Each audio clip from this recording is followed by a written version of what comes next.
Hello everyone, this is David the Real Med White, and for this video we're going to be covering on how to read the Bible and some resources that you can use in order to enhance your biblical reading experience. And the first thing I would like to say is that I will recommend the Orthodox Study Bible for every single Orthodox Christian or every single person that's inquiring into Orthodox Christianity.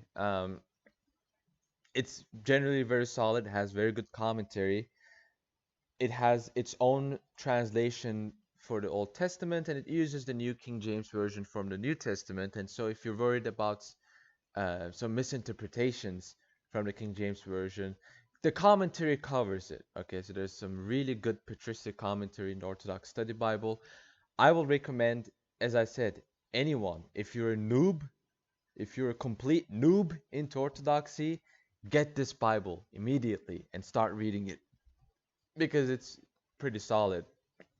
The next resource that I would like to recommend will be Catena. Catena is pretty good because it's about patristic commentary. So, to understand what I'm talking about, you click a verse, and suddenly you have a bunch of church father commentaries on this single verse on Matthew 1:1. Now, you might look at some of these people that you read, like Cornelius a Lapide, and you might say, now, I don't really want to listen to what this guy has to say. And fine, you can just go to settings and you can just change church tradition. So if you want only Eastern Orthodox saints, click Byzantine theology and you're done. And then you can click any other biblical verse and you'll only have Eastern Orthodox saints and what they have to say regarding a verse. The only issue I have with this app is that at sometimes there are some issues. Uh, like Matthew 1:19, for example, there's like three separate Saint John Chrysostom quotations, and so there's like three parts of it, right? And you might not even be certain which one is the first part, right? Which one should I read first? And sometimes, uh, you might click like Matthew 1:10 as an example, and it will be talking about Matthew 1:20, right? So it will be talking about an entirely different verse. So there are some issues with Catena, but overall it's very good. It's pretty much patristic commentary at your fingertips. You can download it on Android too, so you can have it on your phone as well. And as I said, just like the Orthodox Study Bible, it's pretty solid. I will recommend it. The next resource I will recommend is Bible.is. Now, you can download the app on your phone, on your tablet, and whatever. Primarily, you would like to use this to listen. So you can pretty much listen to biblical commentary. And the best part is if you uh, if your native language is not English, if you're like, I don't know, like Fijan, whatever Fijan even is, you have your own Bible content. Wow, that looks pretty crazy. Let's get a better example. If you're like me and you have your own native language, then you can just listen to the Bible in your own native language. Now you have the dramatized version and you have the non-dramatized version. The dramatized version is basically the non-dramatized version, except in some cases you have music in the background. So yeah, and you even have movies that are translated in your language. So overall, this is also just like the other two, pretty solid. You will most likely use this to listen. You'll just like to start playing it, Madde. and yeah, Madde birinci bölüm. so you will just play it while you're, walking on the street, while you're playing video games, or you're just doing some work on your PC. You will listen to this, and instead of just having blank noise, basically, you will pretty much listen to fresh Bible verses. And to get to the meat of this video on how to read the Bible, I would like to recommend this reading plan from Saint Andrew. Um, don't mind this part. You can pretty much apply to this, but the main objective of this reading plan is reading the whole Bible in a single year.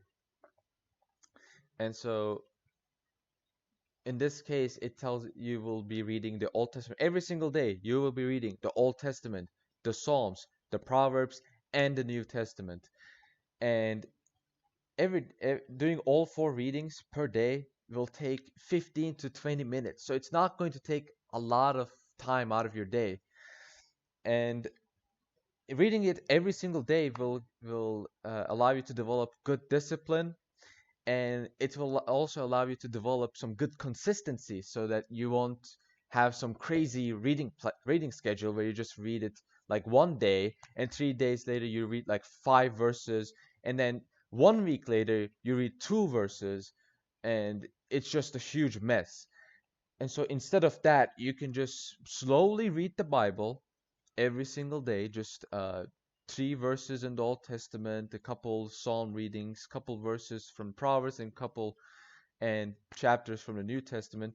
The only downside for this reading plan, I will say, is Proverbs. Now, if you just read it every single day according to this plan, you will pretty much be reading 5 verses from Proverbs every single day, and that doesn't, to me, that doesn't make a whole lot of sense. So what I instead do is I read like half a chapter worth uh, of Proverbs, and so that's how I pretty much solve the issue. So I don't have any inconsistency or any problem regarding that. If you're like me, you can read like 3 days worth of Bible according to this plan in one day.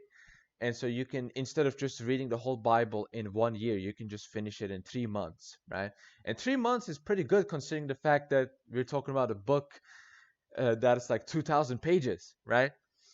And 3 months is a pretty good time. And so you can just read it every single day, develop good discipline, understand the Bible much better. If you're using the Orthodox Study Bible in conjunction with this, you can also read the commentary along the way. And it really helps you out. And some people have issues, especially inquirers. They sometimes wonder, should I just like only read the New Testament? Should I skip the Old Testament? Should I skip some of the books? And I will say, no, don't skip books. Don't skip the Old Testament. The Old Testament is very, very important. I will say pretty much read the Old Testament, read the New Testament, and when you're done with the Psalms, right? Because you can be done with Psalms early, and this reading plan says read the Psalms again. And I will tell you that instead of reading the Psalms again, you can just read more Old Testament, right? You can just when you're done with Psalms and when you're done with Proverbs, you can move on to wisdom literature, and you can just finish wisdom literature in general. So you can modify the plan according to your needs if you want it. But there is no shame in just reading like 15 like there's no shame in reading the Bible for 15 to 20 minutes every single day. It's completely fine. And yeah, I will pretty much recommend all of the resources that I listed. I'm going to link all of these resources that I listed below, and I will recommend anyone, especially catechumens, especially those that are new to the faith, to follow these resources and to use it to their advantage. God bless.